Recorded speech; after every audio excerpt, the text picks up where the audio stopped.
Let's get to the story of the day. I was about 19 years old at the time. I was a college student in New York City. I led a rather balanced life. I was just a typical, urban, cheerful adolescent. Because of my upbringing, I was a little naive for my age. I would participate in a variety of cultural activities and travel. My family was Austro-Hungarian, upper middle class, not very religious, but moral. I'm a first-generation American who was raised to be as American as possible, given the circumstances. It had been a frigid winter night. I was with several buddies at an Upper East Side apartment warming party. It was late in the evening, and the temperature was around 20 degrees with a cold wind.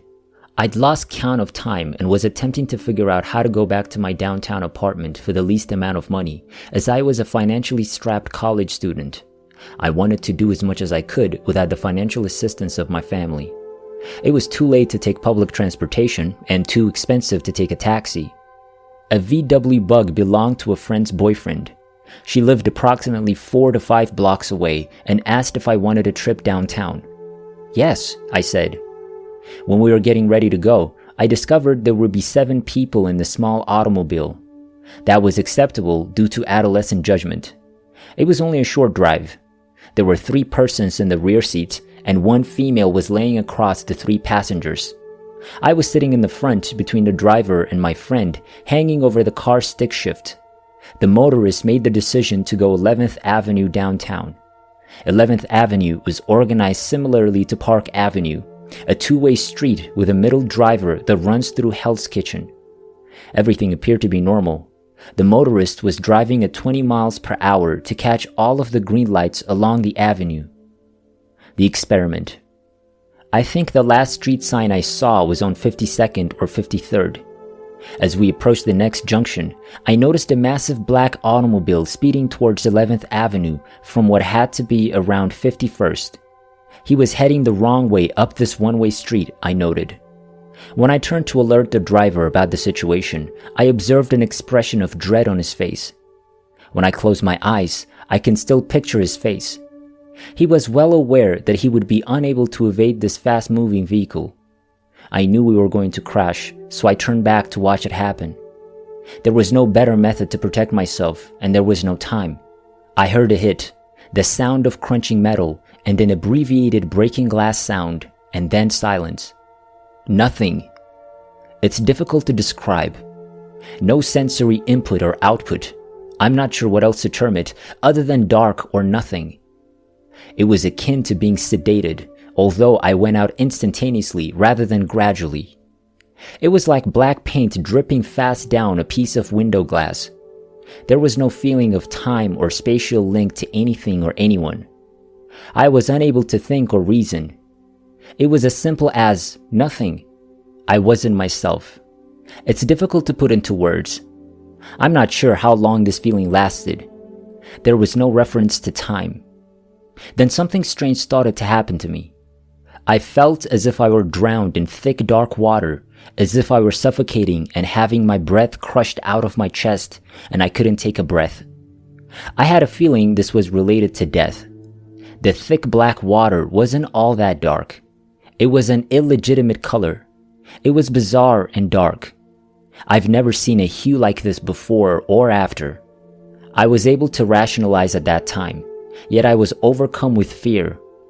I had a gut feeling that if I didn't rapidly swim upwards and get my head above this thick black water, I would drown and be stuck like this forever. I had the impression that I was deep underground, whatever this water-like material was. I was frightened that if I didn't try to get out of this situation, I would be stuck here indefinitely. So I proceeded to utilize all of my mental and physical energy to swim up into the air as rapidly as possible. It was an exhausting fight, and I felt like I was swimming for an eternity and getting nothing. I had no illusions that I would ever win this war for liberty. I refused to give up and continued swimming in what I thought was the up direction. I never thought the direction was incorrect or gave it much thought. I have no idea how I knew which way was up. Then all of a sudden, I could hear voices around me speaking. It was as though someone had switched on my hearing aids. I didn't have any other senses. I was only able to hear voices. There were no images, and I couldn't feel touch, temperature, or pain. Everything these voices said is still fresh in my mind. For example, I recall, "It's burning bad." A lot of panic, my friend's voice screaming, but making no sense, and what seemed like a lot of men screaming orders at each other. Scary pandemonium. It was better than nothing. I felt some relief, but I could see the black water beneath my feet, like I was being lifted into the air, and I was listening to the bedlam, which then became faint, like background music. I'm not sure what happened at that moment, but I heard a man say, "She's crashing," and I went out again. I was thrown back into the nothingness that had occurred before the black water for the second time. I could no longer see or hear anything. Thankfully, the water did not return. I don't think I realized they were speaking about me until much later. I found it interesting to listen to. I had no opinions or feelings about what was going on around me. My hearing was returned for the second time, and I could hear what was being said. I knew I was out of the car and somewhere else when I heard my friend, who seemed to be nearby from then on. There was a lot of talking and a lot of inquiries about who should be called on her behalf. I overheard a man say, "What's the problem with her? Is she dead yet?" The individual seemed incoherent, so I wasn't sure what they were saying, and I didn't know who they were talking about, so I wasn't concerned. I could hear the sounds in the ambulance and the medical discussion, and my friend yelling that her mother was a judge and she was going to sue everyone. I realized. I tried to speak, yell, move, or do anything else to let them know I could hear them and was inside. I couldn't help but listen. I was terrified of a live burial, so I went back to doing nothing. The last thing I remember from that night was waking up in what appeared to be a large white room. A large NYC cop stood over me, saying over and over, "You were goddamn lucky, child." I saw a handsome guy my age and a person in a straitjacket sleeping on a table next to me. Then I had no recollection of anything until months later when I was told what had occurred to me. We did have a mishap. I was declared dead and then resurrected. My friend's sternum had a crack in it. The other passengers were not seriously hurt. I was told that because we were so close together in that automobile, the injuries were limited. The man in the black car was driving at 55 miles per hour, never braking, and broadsided the car I was in. I was partially catapulted through the car's windshield and became caught halfway through. My arm had split the steering wheel in half, and I was completely engulfed in the twisted wreckage. Rescuers had a terrible time removing me from the automobile. The car had run over the center divider, skidded across the northbound lanes, and collided with an electrical pole. The automobile was surrounded by sparking wires. Gasoline was seeping from the cars. Those sounds I heard were actual individuals attempting to get me out of the automobile before it exploded or caught fire. I was pulled from the automobile and driven to a neighborhood tavern near the crash site, where I was put on a table while waiting for an ambulance. There was a drunk who asked if I was dead. I was rushed to the hospital in an ambulance, where I went into cardiac arrest. My girlfriend threatened to sue and rode in the ambulance with me. Nobody recalls the NYC cop or the man in the straitjacket. My then boyfriend was the attractive man I saw.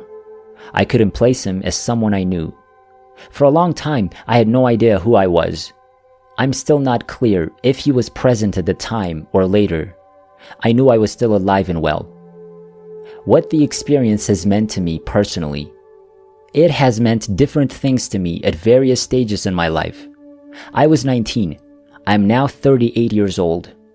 I'm not sure how much my life experience has altered my perspective on the event. It's difficult to say. I do remember thinking I was immortal when I was 19 years old. After this experience, I realized that no one is immortal, as youth claims. I had a lot of fears, mainly about moving vehicles and losing control in transportation like planes and buses. I still have a fear of heights and flying. When I'm fatigued, I get what I call vehicle paranoia. As a passenger and driver, any car moving swiftly from the right towards me terrifies me to death. When I'm weary, I overcompensate and become unsafe, and I no longer drive in this situation.